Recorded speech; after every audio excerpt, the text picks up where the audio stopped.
突然听到巨大声响，张先生从房间出来一看，吓了一大跳，家中阳台竟然不见了。修过一次，修了一次这个一块下来了。 当当的，刮了个风，可下来了。位在最高楼层的地方，明显有一块缺口。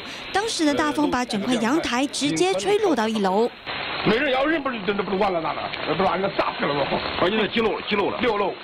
中间的都维修过了，社区也来过了。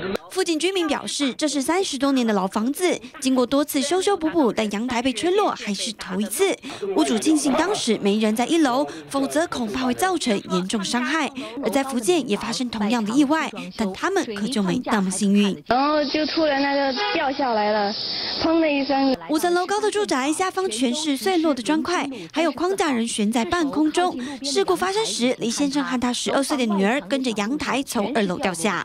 水的怕走，又出去煮好饭了，出去拿一下筷子，拿筷子我女儿也出去找汤吃，他就一下子就趴下去了。意外导致李先生眉骨缝10针，嘴唇缝6针，女儿右脸缝了20几针，右手骨折。住在危险住宅就像是不定时炸弹，民众得擦亮眼睛才能保护自身安全。记者陆姿雨综合报道。